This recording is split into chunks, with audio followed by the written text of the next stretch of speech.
enviarles un saludo. Nos encontramos el día de hoy en las instalaciones del Tribunal Electoral del Distrito Federal, por sus siglas TDF, y quiero presentarles a la magistrada María del Carmen Carrión Castro.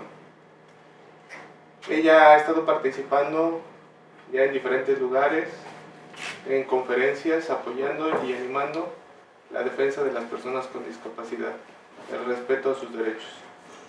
Hola, Rosalinda. ¿Cómo se encuentra? Muy bien, gracias. Bueno, ¿queremos iniciar con la entrevista entonces?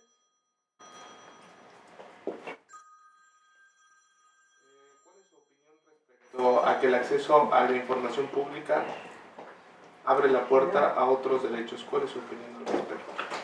El acceso a la información pública prevista en nuestra Constitución es, creo que, parte de la base de que todas las personas tienen derecho a conocer sus derechos y sus obligaciones.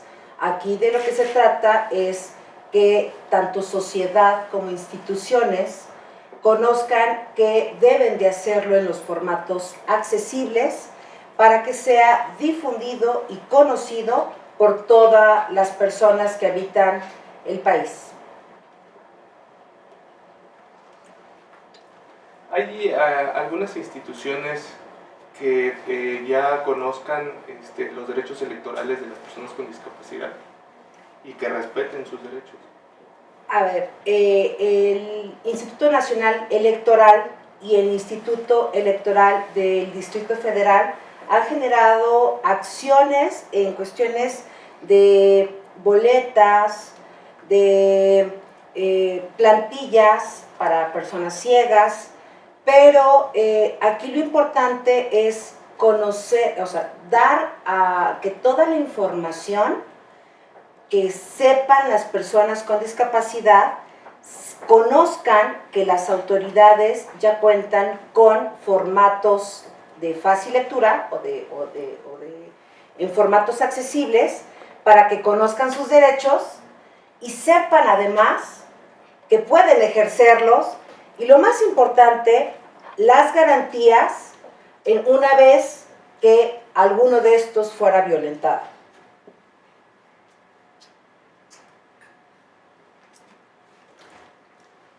Muy bien, otra pregunta. ¿Ha podido usted asistir a diferentes conferencias en donde se ha hablado de la información pública, el uso de la lengua de señas y tener diferentes formatos en donde se puede utilizar la lengua de señas? ¿Cómo cree que pueda seguirse utilizando la lengua de señas en los formatos accesibles para las instituciones?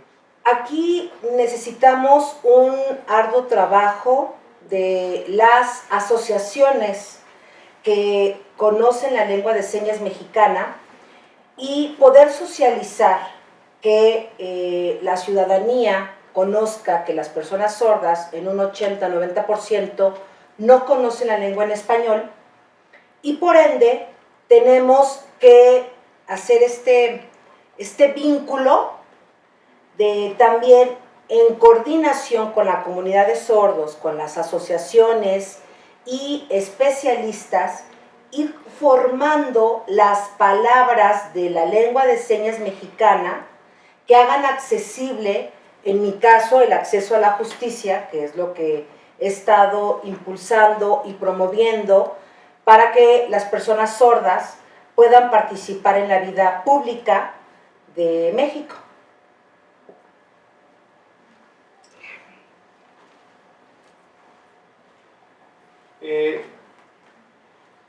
¿Qué opina con respecto a las personas con discapacidad, el acceso a la información pública en las diferentes instituciones?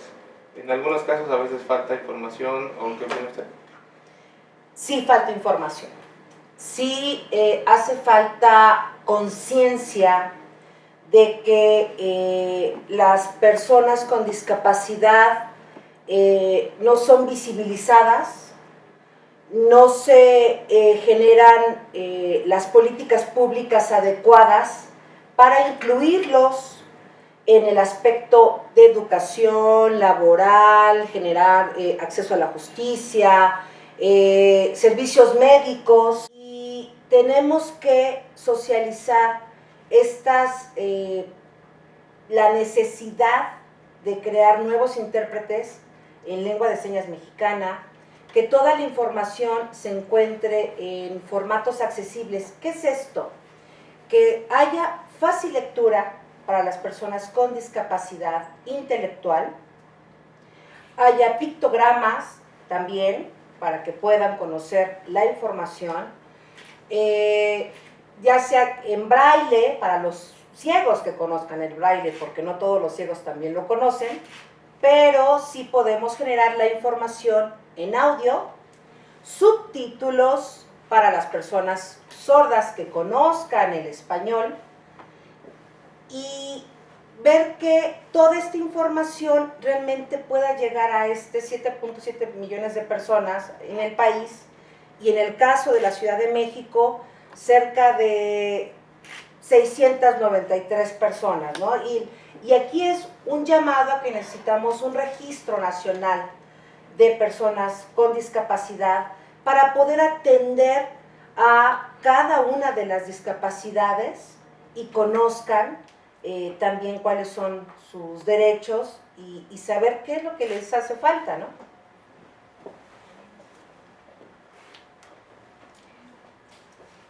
Muchas gracias. Otra pregunta.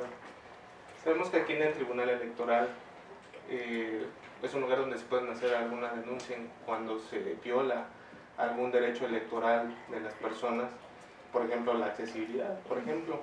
Entonces, ¿qué pasa con las personas sordas? Si una persona sorda, una persona con discapacidad, siente que ha sido violentada en sus derechos, también hablemos de personas ciegas, por ejemplo, en algún formato accesible que no lo tengan, o alguna otra discapacidad física, ¿qué pueden hacer cuando sienten violentados sus derechos? ¿Se puede poner aquí alguna denuncia?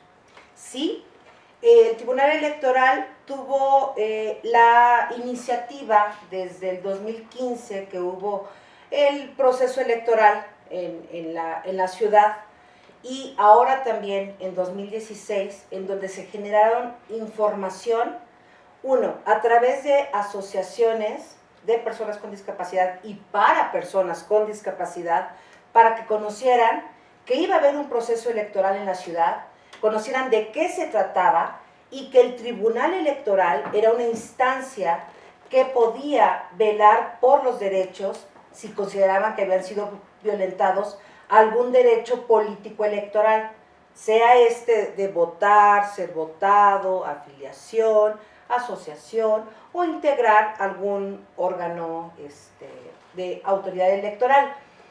Tenemos tanto dípticos como videos, hemos generado tanto capacitación a las asociaciones para que supieran cómo podían presentar un proyecto de presupuesto participativo en coordinación con el Instituto Electoral del Distrito Federal, porque sabemos que el tema del presupuesto participativo e integración de los comités vecinales, debemos abrirle la puerta a las personas con discapacidad para que también puedan presentar proyectos y puedan integrar también estos órganos de participación ciudadana.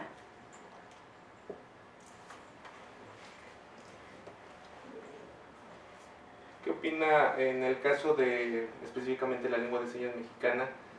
Hablando de ese tema, ¿cuáles serían los obstáculos que todavía hay que romper para lograr una accesibilidad completa hacia los derechos, la información pública, teniendo como base la lengua de señas mexicana que se puede ver en el día a día? ¿Qué opina?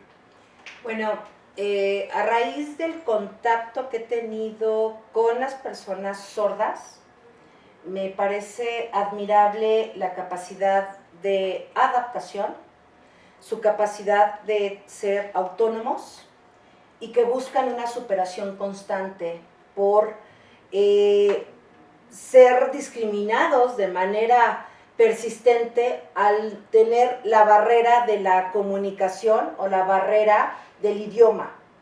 Porque yo le puedo llamar, y no sé si sea lo adecuado, la lengua de señas mexicana es un idioma, que tiene su propia estructura gramatical, tal y cual lo es el español, el inglés o cualquier otro idioma.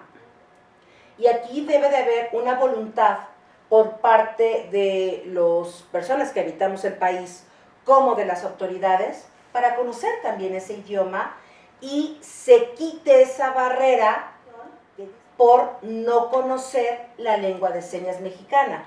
Y de veras, parte de mis colaboradores y en el tiempo que he podido, he ido aprendiendo algunas palabras o signos de la lengua de señas, que esto nos ha llevado a generar un glosario de conceptos en términos jurídicos, político-electorales, y generar una constitución en formatos accesibles, y de veras es disfrutar ahora la lengua de señas mexicana y difundirla para que más personas se puedan interesar en ella. La verdad, sabemos que aquí en la Ciudad de México 145,000 personas son sordas. Algunos nacieron sordos, algunos en el transcurso de su vida quedaron sordos, pero tienen derecho a conocer la información pública y sus derechos. Y como nos explica la magistrada, sí es hoy en día necesario respetar el derecho de las personas con discapacidad. Queremos agradecerle, magistrada, por poder abrirnos las puertas a esta entrevista. Muchas gracias.